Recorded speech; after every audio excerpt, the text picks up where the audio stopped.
So today I'm taking a look at some 14-day challenge submissions, but before then I'd like to do some honorable mentions. So I'm jumping into the community right now, and I'm going into some miscellaneous work for community critique. Let's talk about this. So Muhammad, I've never seen the spelling like this. But Hamoudi, okay, so try to paint dim light and different angled shadows. Can I get some critique? So for this kind of advanced shadow situation, you're setting yourself up for managing a core shadow that stretches across a face that you want to paint. So the light is coming from the side with this beam, but the shadow of the nose is moving down. So different angled shadows. What's the angle? There's only one angle I see that's on the face. Half the face is dark, but the nose shadow is traveling symmetrically. So you are misrepresenting the primary cast shadow because you're not prepared. So you should be perfecting rendering a face. You should perfect the rendering of a face. Also, this is solid snake, so this is fan art. And yes, it's realistic, but I at the same time, should you be doing fan art? I know that's fun, and you're rushing your fun. Should you be doing an illustration? I know that's fun, but have you really earned your fun? Have you done enough studies to earn the fun? Think about that. You should be doing something a little bit more study intensive, a little bit more lab environment. Do some lab work, okay? Before you do any field work. This piece right here is a little bit tricky because you got this yellow on the ground, which is not really doing well with the purple of the dress. The face has really, really defined skull shadows on it. So I understand she might be a monstrous lady or some sort of Elizabeth Bathory type kind of character, Baroque aristocracy. Is if it's supposed to be mixed in with a dark theme, try to stretch even longer shadows off the dress, on like off the breast area onto the lower part of the torso, of every ripple of the dress onto the rest of the dress, the cast shadow around her. Try to go for something a little bit more zombie-like in the gesture, something a little asymmetrical or scoliosis type of a gesture for the spine. I'm not making fun of people with scoliosis. Chill the fuck out. You should be going for a little bit more color variety in the dress. The skin tone is there, but you have a lot of like light flooding from a side view, but also from the top. It seems to be like this is just randomly just floating there. It seems like this should actually be her silhouette, and this is just like an attachment. Is it the hair? If it's the torso, this torso added little piece here is actually not making much sense. It should be ending right here where you have the line. For this piece, it feels like she's standing in front of a backdrop in a photo studio. The way to make her feel like she's actually in the environment she's from is to take the sunlight color that you are using on the clouds, that you're using on the seagulls, on the water, and use it on her face, because the color of the environment is also affecting her if she's in the environment. So you need to start bringing those colors in and using them on her skin. She seems very, very yellow. She seems like she's in a dark, warm room or a dark club or something like that. She doesn't seem like she's in the outdoors, open, blue skies, open air, exposed to the elements type deal.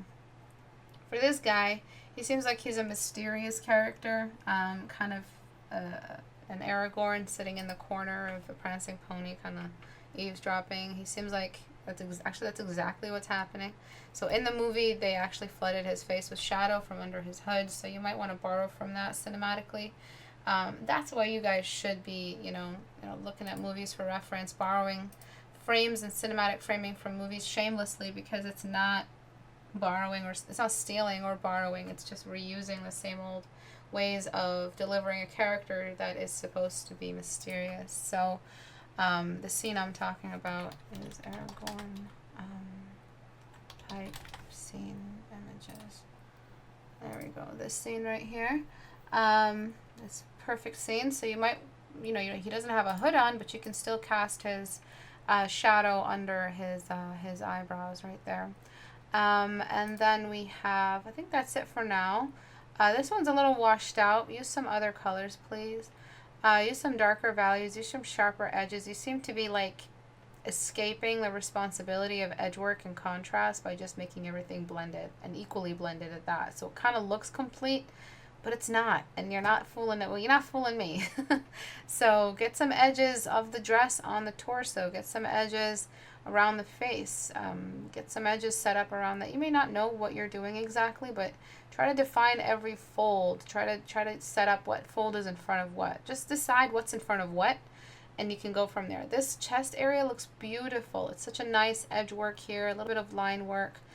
Some nice folds that are nicely defined, but this is such a small area. It's not really doing much for the whole piece. You need to do that everywhere else. I don't even know what this is. This could be a I don't know what this is, but it could be anything really. It's not making much sense as a piece of fabric. So where are the folds? Where does it fold in front of itself? And then move on from there. Break it up into pieces. A lot of you are trying stuff you have never studied before, so your first time studying it is going to be the painting. So just think about it in that way. Relax a little bit, and you'll figure it out. A couple of announcements. In the community, I have announced that my brushes are no longer on sale after this Sunday.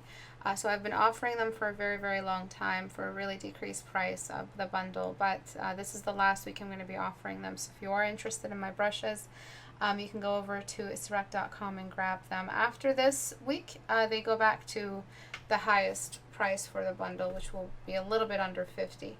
And right now they're at, I forgot, 35. So that's the lowest they're ever going to go for me to stay fair and provide the sale for such a long period of time. For my brushes, I like to keep them low. That way, you know, it comes back, but it's not completely expensive, that students can't afford to use the same materials I'm using digitally, so that they know exactly what I'm using. They have access to all the effects that I have. So that I've put up that sale for 6 months now, and that's going to stop at the end of July, on the 29th, Sunday. So if you guys are interested in that, you can grab that. And I think you guys have pretty much run out of time for Patreon homework, but if you are interested in joining our private meetup on the 7th, or the 31st, actually, I'm still kind of wondering which day I should do it. Everyone seems to be finished their homework, so I don't want everyone to wait an extra week. So that means if you are joining Patreon now, you're joining to watch. You're not joining to attend homework or hand in your homework. You can always hand it in late, but it doesn't mean it's going to get looked at. But if you have homework you want looked at, or homework that really does tie in with the theme of our private session, then I will use it. If it's old homework, I'll try my best to fit that in as well. The Discord group is getting a bit big, so I don't always look at everyone's work, but I do try my best to at least skim over some of the work that has a repeated issue in it. And that's it for announcements. Let's get into these 14-day challenge submissions. A lot of them are really, really developed. One that I really want to talk about is, I believe this is the same person. So I don't know if you use reference. This, honestly, I can't believe that this is not reference. I feel like you did use reference. But looking at every individual feature, I feel like you didn't. So it's like at the same time it's someone I know, but it's not really. This is amazing. This is beautiful. This is their day one.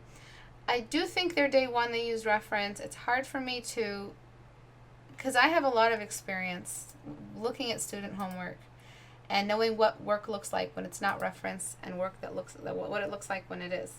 And there are just simple things that happen on a face that we just don't have in our visual library. So you may look me in the eyes, dead in the eyes, straight faced, and say, Istebrak, I did not use a reference, and I will know whether or not you're lying. Okay? Because I don't need to look at your face, I just need to look at your work. So I think you did reference. If you didn't, you looked at your face, and quite enough. If you didn't do that, if you weren't looking at your face, which I don't think you did, because then I would see your face again and again and again in your work, then you have been working a little bit too closely with reference. The point of 14-day challenge is that you are, I mean, if you didn't, it's amazing. I don't know what to do with that information. Some people are just skilled that way, I guess. But if you did, you're not supposed to be working that closely with reference. You're supposed to be adapting the form from a reference, but not so much the likeness. That way you're working with a more universal likeness. This seems like it's a very, very specific character, this character right here. And this one, you know, just the distance of the nose and the mouth, the way the eyes are shaped, the eye socket, the lights on the eyes. This is all referenced work. Yeah, it's good to use reference for a 14-day challenge. It's fine. It's actually encouraged to use minimal referencing or not attached referencing or photorealism. But be careful if you're working a little too closely. If it's a different face every time, it means that the student has over reference. But beautiful work nonetheless. Oh, I think it's raining. Okay, and let's take a look at all of them though. Let's see what we're doing. Okay, so this is a day 13 into a day 14. Now this, you can tell, has that unreferenced face, but at the same time, if we work on it and kind of iron out some of the anatomy issues, it'll start looking like a very, very familiar person. And even if they use reference, I can't tell where they did. And it looks very natural. It looks very kind of familiar, but at the same time has that funness that comes with unreferenced work. Sorry, my liquify is going to have this issue forever. Alright, so I've first and most important thing is make the irises circular, for God's sake. It's not going to function. The eyes won't be seeing things properly if they aren't circular, if the irises aren't circular. Kind of taken away that distortion, that stretch distortion, and I'm going to give the face a little bit more length vertically. Still the same girl, just proportions are a little bit more tied up. Getting rid of that unwrapped look, so that means I'm tucking in the sides, and I'm going to try to focus the eyes a little bit. So I can tell when students use photos, I can tell when students reuse homework, I can tell, guys. No detail escapes me. That's the problem with me. I'm a student of human behavior. And I get to see a little window of it interpersonally when I'm dealing with artists. So, and no one can lie to me because they'll know right away. No one. I really am going to make a horrible mom, and that my kids will never be able to lie to me and get away with it. Yeah, I can tell. So go lie to somebody else, man. You're not going to lie to me. I'm joking. Completely putting you on the spot. Okay. The eyebrows got lifted up a bit, so she looks a little worried. So I'm bringing them back down. The nostrils are a touch too uplifted, so I'm just moving them down a bit. The nose that she has is a very strong nose. You have a very, very defined upper lip shape, which I can keep and leave alone, but the dark spots of the upper lip are very, very, very dark. So before, after, a little bit less of that stretched bone structure, like that deformity type. It's kind of reading as a deformity. Some people's faces look like this. Some people just have really, really defined bone structure. I'm going to go into light and layer and lift some of the value sharing here on the side. Alright, so I'm going to start with that. We're going to figure out how we make this nose look a little bit less, a little bit more like a nose, and not use value sharing. I'm going to lift the values here on the eye socket way too dark, way too dark. I'm going to lift the shadow of the mouth completely. And I'll show you where it needs to go. Look at what happened when we lifted all the shadow. Look at how little detail you had here. It was just like no detail. Look at how much detail you lose when you overuse black. How about here? Look at that. No detail at all when we lift that area up and just leave it as it was. Alright, now that I figured that out, a couple of new things have been revealed that the shadows were hiding from me, which is the face here. Okay. Another thing that you've done is overexpose the forehead. It's a little bit too light, so I'm going to darken as well. Okay. So now that we've figured all that out, I'm going to step back and take a look at your contrast before. Your characters have these very strong beards. Alright, so less stretch. See that abnormality or deformity I was talking about? And that shadow filled the space in between the eyes, so it really like it gravitated, like something was growing out of her forehead, pushing her eyes apart. So now what I'm going to do is just grab the black and just develop the eye socket, just sculpt that in. She's got very, very heavy eye sockets, and that's fine. We can work with that, but we have to pull it off realistically, which means don't just go crazy and use all the black in your paint and your palette. Just go for something a little bit more subtle that'll also do the job with less contrast dependency. Alright, so we have a nice socket there. We've used the black according to the area, what the area needs, and that's it. I'm going to chill out after that. Take a break. Take a breather. Adding a little bit of light under the brows here in the front, and a little bit of diffusion here on the sides. Another thing I'm going to do, jump back into Liquify, is just define the inner corner a little bit more of the eye. So right here.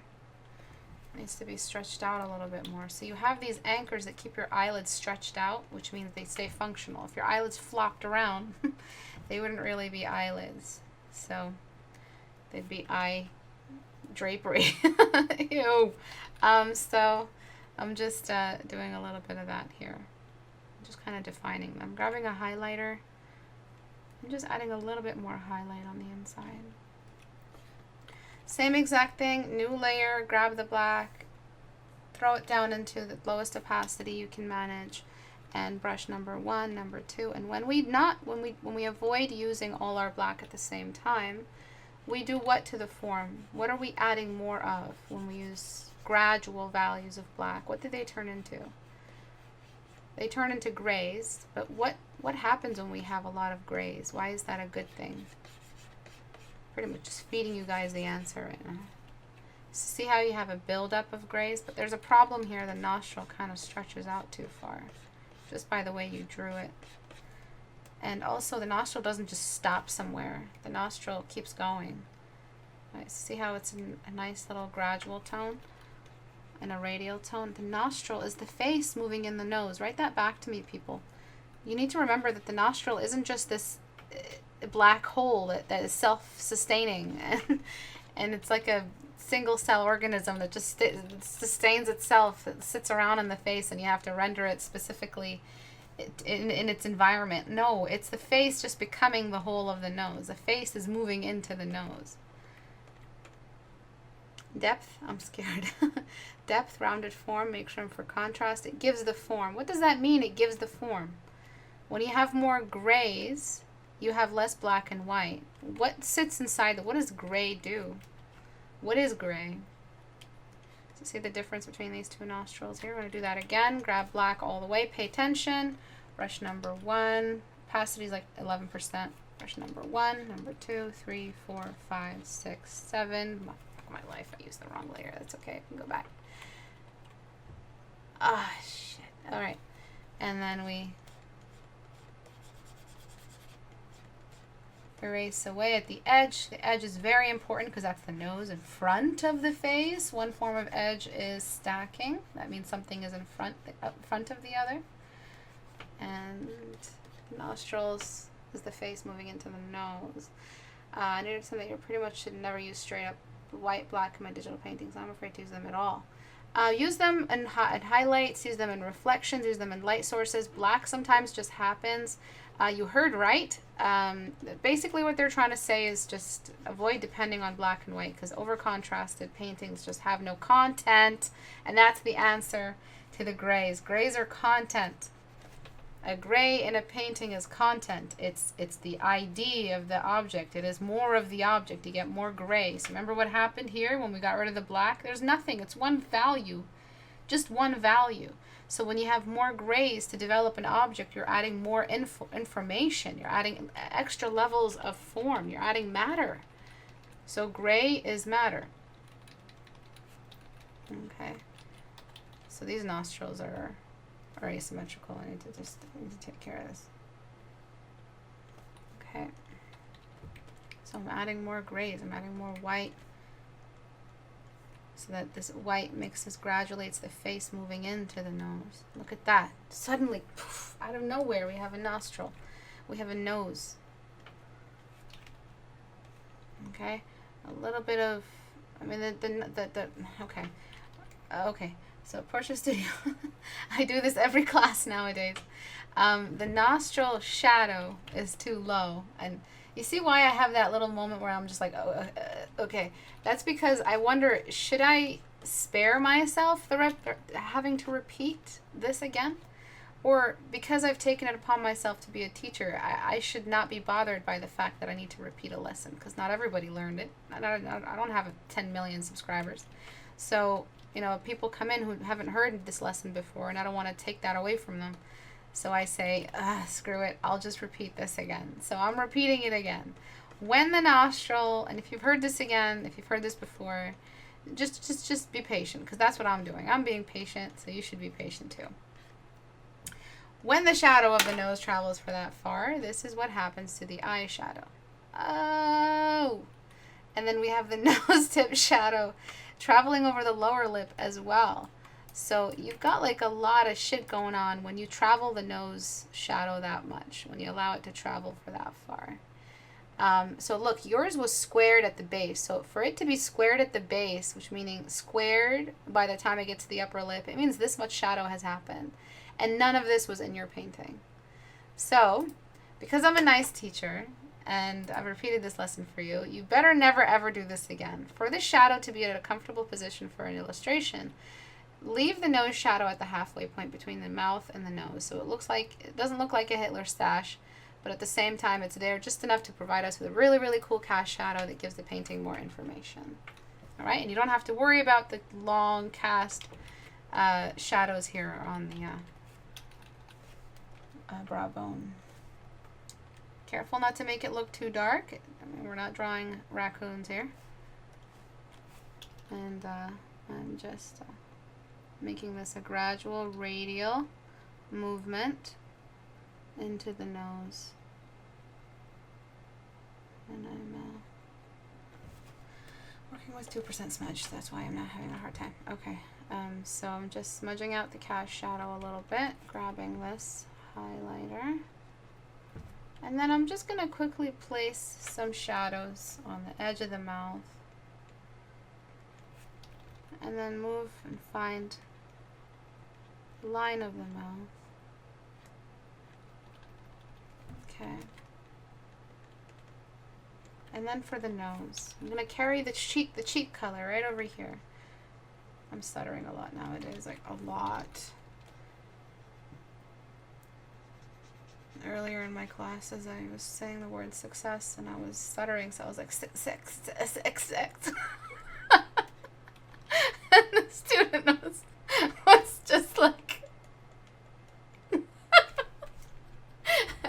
I wanted to apologize, but what the fuck was I going to say? I'm sorry I said the word sex 700 times for no reason. I was stuttering a lot. It's my thyroid medication. It makes me stutter like crazy. I'm very, very sorry. It's really, really tiring trying to find them and editing them out. There's just too many. It got to the point where I was sitting there for an hour editing away my stutters. At that point, I realized, hey, you need to go. You need to get away from this computer right now. So I'm very sorry if I'm stuttering like an imbecile. All right, so I'm giving the nose some thickness. So this little thing that we just did helped us locate the sides of the nose in the block. So we went into the blocking stage. We went backward in development. We went back in time.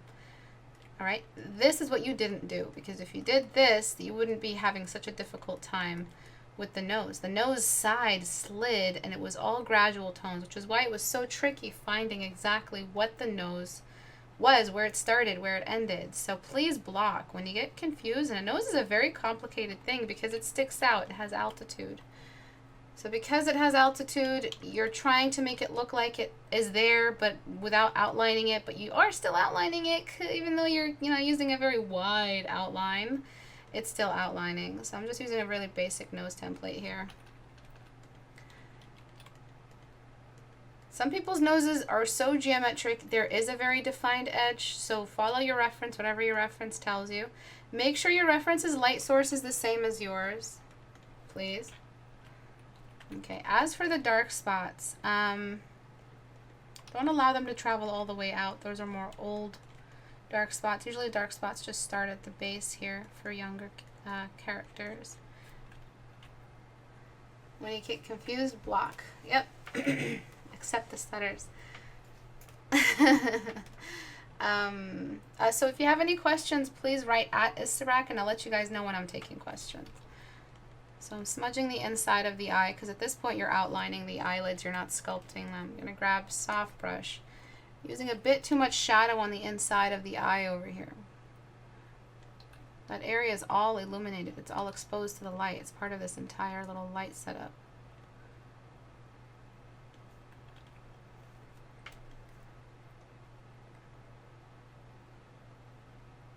Okay. I'm just cleaning this up. I'm going to smudge the bottom of the line. So remember how I drew that in? I'm going to smudge the bottom of the line, because that light at the top has now become the bounce light of the bottom lip on the top lip. See that? Tricky little trick, but it's there. And then for these dark circles of the mouth, I'm just going to blend them and radiate them upward, not downwards. They look like they're attached to the face. And really, radial shading is just for the upper lip. If you do it for the lower lip, it looks like she ate some chocolate very, very enthusiastically. Which is what I should be doing right now. Okay.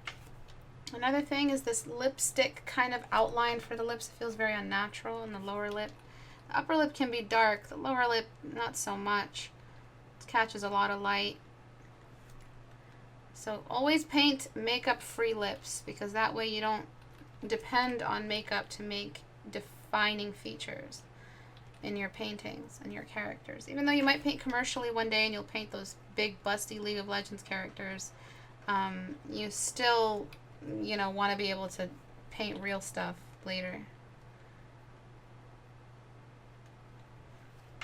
Okay.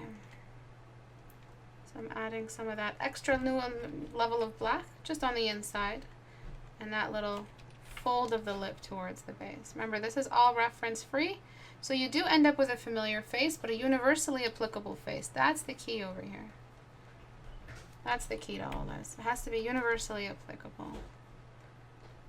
Okay, you may ask related questions now. Please don't ask questions about where you should start with your art journey. That's neither here nor there for this lesson today. And I've talked about this a lot, and if you do have one of those really, really intensive questions, I have an after hours where I'm a little bit more free to answer extensive questions like that. But right now, because the study is so focused on this 14-day challenge submission, try to keep it related to this study, please. I'm just thinking about what kind of eye she has. She kind of seems like she has a hood in her eye. The shape of the eye is still a little bit tricky. You've outlined the waterline all the way up to the outer corner, and you've cast a really strong shadow from her eyelids onto the ball of the eyes. That's too dark. What that's done is make her look a little bit sick. And all your characters seem to have that effect. Kind of look a little bit sick.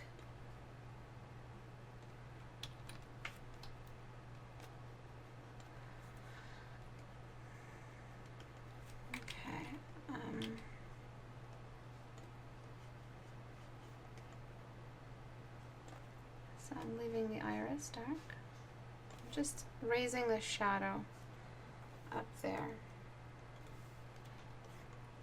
I feel like you, I don't know if that was my doing, I have to check that before. I feel like you're adding a little bit too much detail on the whites of the eyes. You should just leave that alone. It's a very gradual system of shadows here.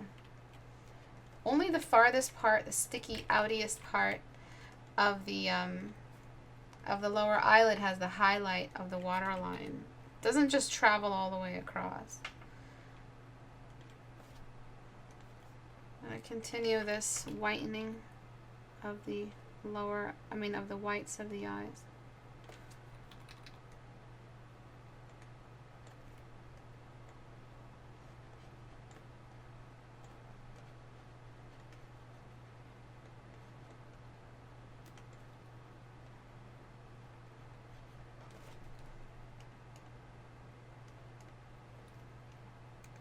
Okay, and then I'm just going to darken this mess you kind of sort of have around the eyelids. Again, I don't know if I did that. I think you did that. It's a little too much reflection. It's making her look a little bit teary-eyed. Alright. So questions. Do you do the radial shading manually or change brush size, or pen pressure changes brush size? So do you do that? Okay, everything is done manually. It doesn't matter what tool you're using, it's all manual. It's not just me talking about like digital painting is a real practice or whatever. No, it's all manual. You're applying everything yourself. You're changing the brush yourself, and you are applying the, pressing lightly, and you're lowering the opacity. So you are lowering the opacity by just, you never raise it again, you leave it alone. You're erasing with a hard edge brush, and you are applying the radial shading by shrinking your brush with the open and closed square brackets. You can reassign the shortcuts if you need to. That's just what I use. I don't really mess around with too many shortcuts because I'm always changing computers and I have to keep changing shortcuts. So that's kind of why I don't really mess around with shortcuts as much.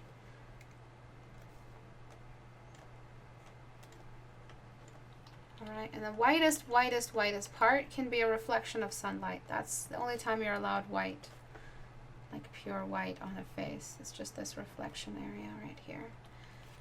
And I'm going to go back and correct that kind of excessive shape in the eyes. It doesn't look very realistic. I'm going to try to give the eyelids more of a circular shape. And remember, the eyelids, they don't fold all the way up. They fold on the lower parts. They fold where the fat of the eyeball is crushing the skin in between the cheekbone and the eyeball.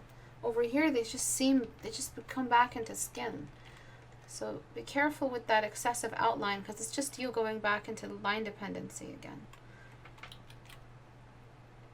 But yes, I do everything manually. I hope that answered your question. How do you blend the upper eyelid of the eyes to the face? I have trouble with that. So just like the lower eyelids, you just grab this value and you just go back up. Sometimes grabbing your blocking brush and outlining the shape of the brow bone helps a great deal. So just blocking this in will help you know when you need to start seaming it back. So you blend this out, of course, but it means the eyelid eventually connects with the face and connects there. See how small my smudge brush is? And see how much more natural that looks? It's not a fold all the way around. It's a fold only where the eyeball is fattest. Pinching the skin under it, making a fold. What is a fold? It's skin. So these are all the ways we kind of just maximize realism. Every step we can make away from, we can take away from line dependency, we take it. Well, we still have this face that has been decided on by our style and taste alone, which is beautiful.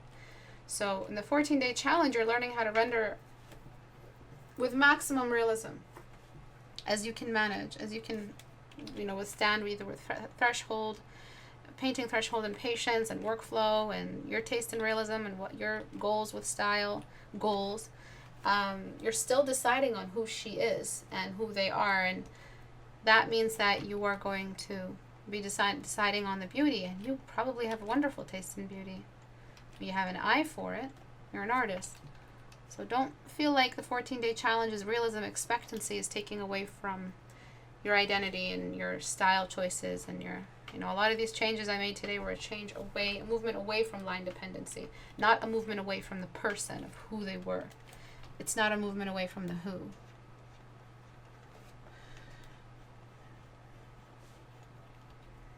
Okay. And then you can use a bit more. Again, I'm being very careful with the contrast around the mouth. I don't want to guide you into a mistake. And the nostril is much smaller. And the nose has a defined location where it sits on the face. Right around here. And the beard shadow that you're using is a bit too strong. Starting to look like a beard over here. A really bad contouring. Really, the shadow of the cheek area should be a representation of the cheekbone, casting a shadow on the cheek below. So really, it really does this. See that? So everything else down here, yeah, it's going to be dark. I mean, look at this value compared to the forehead, for Pete's sake. It's a shadow. This is what I selected down here. compared to the forehead. So don't freak out if it's not this kind of level, because this compared to this is just, that's too much change. That's too much change in the same face. Okay, so this you can really get away with some cheek shadows. But you're not going to get away with, you know, this crazy drop in value that really does look like she has a beard.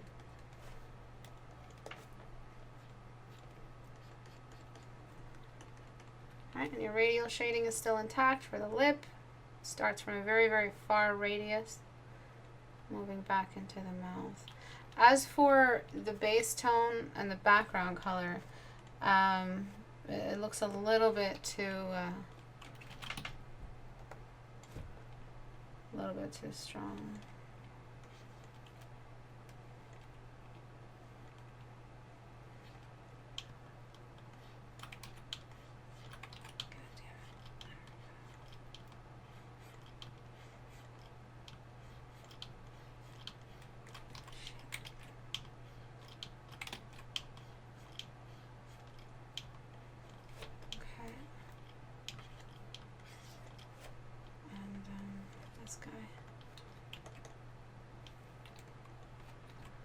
Your background value should be somewhere there, considering these were the values you chose for the face, okay? So,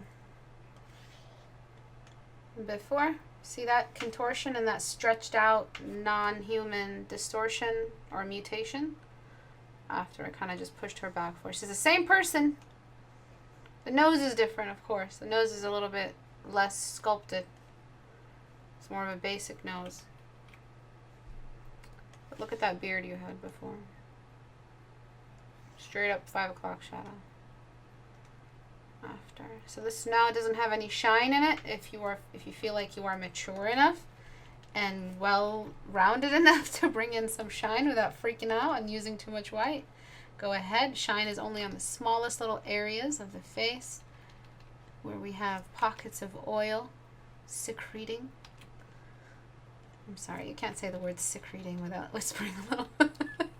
A little bit over here, a little bit on the chin, on the mouth. We all drool a little bit. That's too much drool. Staring at Gaston. And then, she's really staring at Gaston right now. And a little bit more shine there. See, these are all shiny pockets. Oils.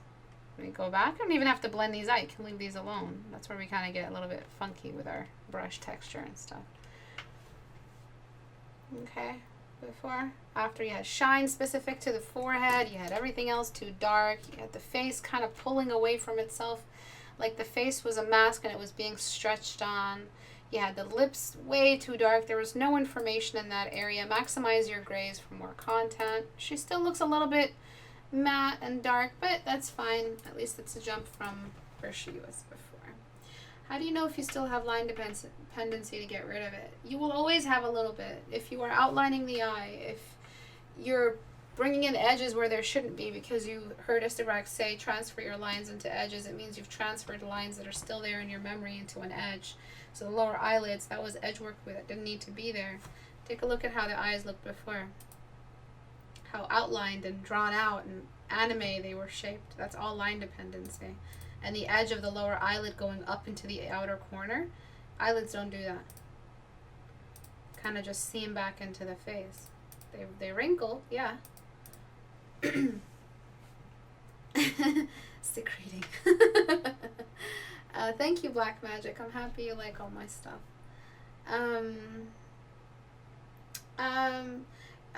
Hypoxia, you should be at Istebrak in the chat right now for your question. The darkest part of the nose, excluding the nostrils, is just as dark as the cast shadow? No. Excluding the nostrils. Oh.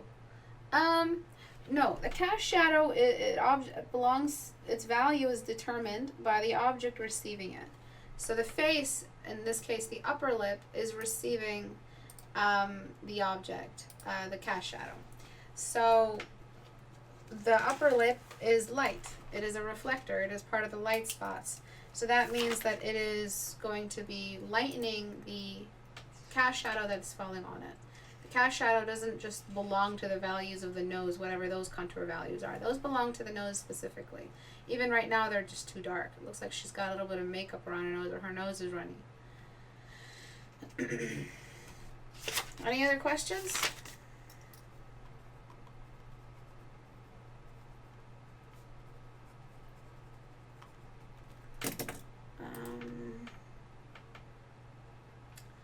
How do you know if you still have line dependency, the darkest part of the nose? How do you blend the upper eyelid? I did that. How do you do the radial shading manually? I hope this doesn't come off as weird, but I love how Istebrak renders eye bags. It's not weird. Thank you so much, Hamish.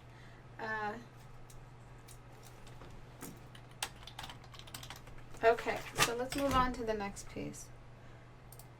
So good luck on your continuing your 14-day challenge. You've done some wonderful progress already. You can do the rest. Okay, for this one, I'm not going to do it as thoroughly as I did the others, but I hope what I covered today will help you as well. So light environment is a bit off. Your background should be a bit lighter. You're having very, very large changes in between the light areas and the dark areas of the face. And then this guy. You have this really, really bad transition between the forehead, which is a light spot, and the nose, which is another light spot. So when you blocked in, you kind of didn't consider that the forehead is one big cheekbone. It's one big, very flat nose. It's also a light spot, and it catches a lot of light. So you, instead of lightening this to create this difference, you brought in the difference and drew it in. That made it look like she had a unibrow. Also, this shadow isn't transitioning. Get your smudge brush. If you don't know how to smudge, or if you don't have a smudge brush right now, you're missing out on one massive step of painting. Is blending properly. You absolutely need to start blending this area. And you seem to be able to smudge everywhere else. Everything that I applied to the nose, you need to apply it as well. But this is one big area that you had that was kind of like a day 1 mistake that you were carrying into day 12. Yeah, I lowered my voice. That means I'm serious. Right, sides of the nose are a bit too light. Alright, and then we've got the shadow of the lower eyelid not being dark enough. So that's one thing that can get you a lower eyeshadow read, a lower eyelid read, without you having to excessively edge out the area. The shape of the eyes, again, another day 1 mistake, is elongated and stretched out. Not realistic at all.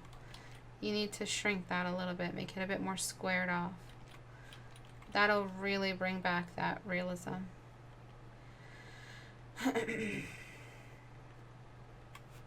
Face seems a little bit unwrapped.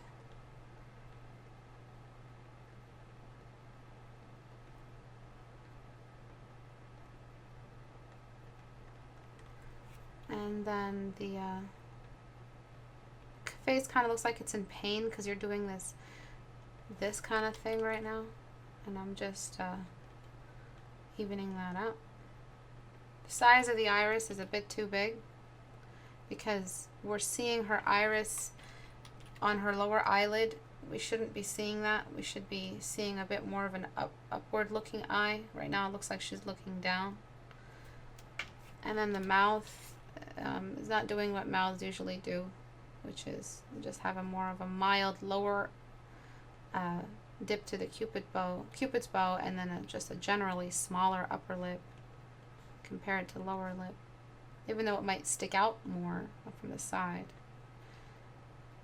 And then the width of the mouth is a bit too wide and too big, just a bit too big for the face in all respects, considering that she's not smiling yet and her mouth is that wide. So imagine how big it'll be when she smiles. And I'm just getting rid of that pout.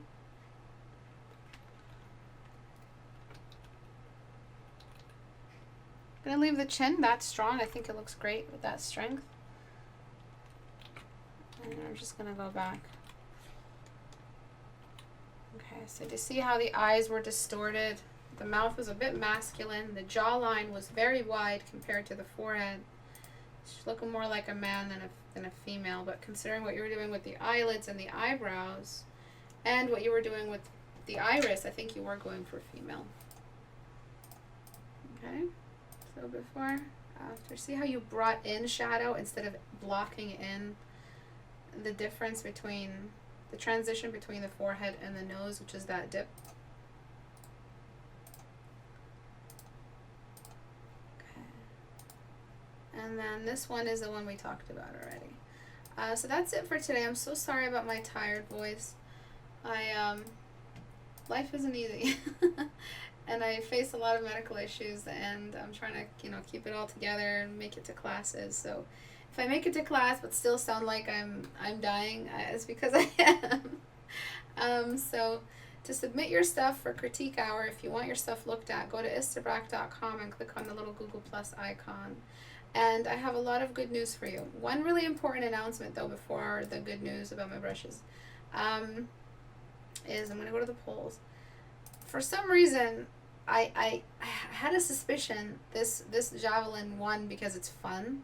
So javelin is basically spear throwing, and pole vault is the jumping using a stick. Okay, so jumpy with a stick, I'm vetoing this. I know, breaking news. Istebrak abuses her power in the dictatorship that is the art community. See how I put my name there just to remind you guys I'm in charge.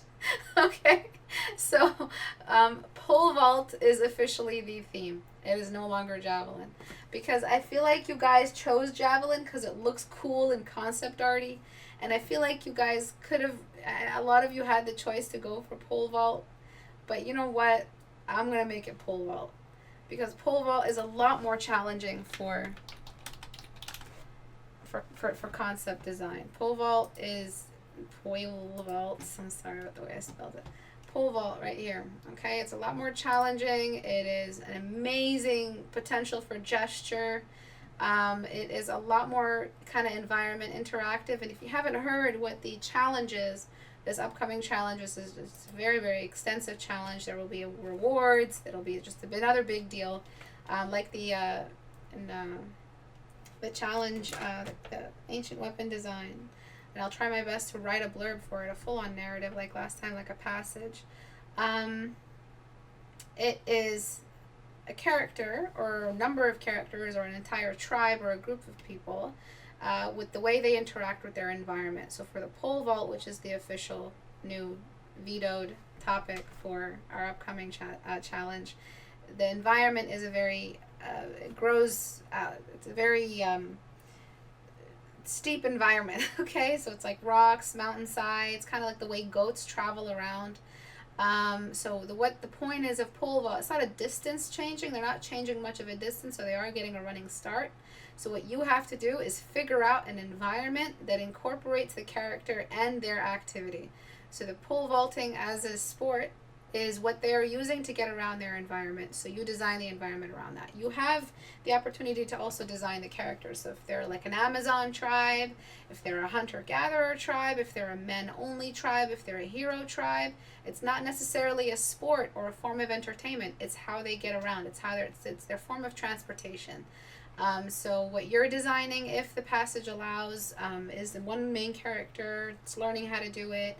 And they're his forefathers or his uncles or her uncles or whatever, her aunts are showing her how to do it. And she's kind of just easing her way into figuring out how to travel like this. So they can hunt like this. They can run away from crazy oversized boars like this. It's your choice. That's where you as the designer come in. There will be minimal writing involved in that. I don't decide. I don't make every choice. And then you guys just draw it. No, there will be a lot of writing choices for you guys to make for this upcoming challenge, okay? So are there any questions about this so far? Istebrak, you taught me I should draw even when feeling like shit. That will always be in my mind. I'm so happy you think so. You're very, very welcome, Cook. Do what you want. I appreciate it, Istebrak. Oh, you're very welcome. When is my book coming out? It is nearing the end of drafting. I've been very busy trying to figure out which is the next announcement. How to transfer all my brushes into Krita, Clip Studio. Let me read them all out. I have them.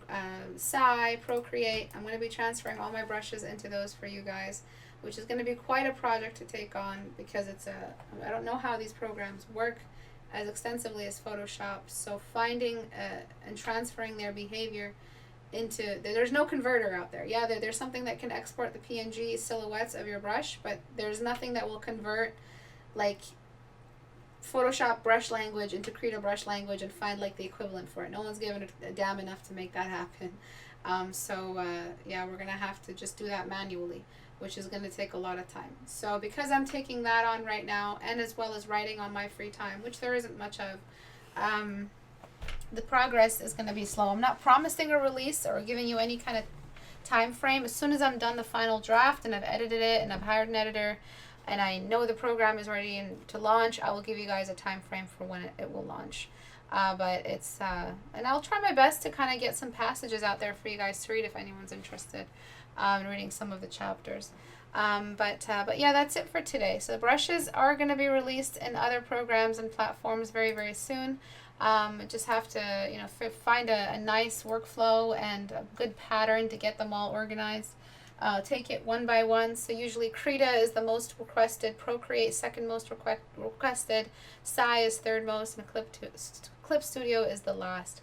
So Krita release will probably be sooner than Clip Studio. Thank you everyone for joining. If you guys are interested in supporting, giving back to the community, if you feel like it, it's not a requirement. You still get critiques. You don't have to be a patron to get critiques. Some people ask that. But if you are interested in providing some support, you can on Patreon, even if you're joining just as a watcher. Thank you everyone for joining today. I will see you guys on Tuesday, the 31st. Bye everyone. Can you believe it's almost August? What the heck? Where'd the time go? Anyway, I will see you guys. Bye.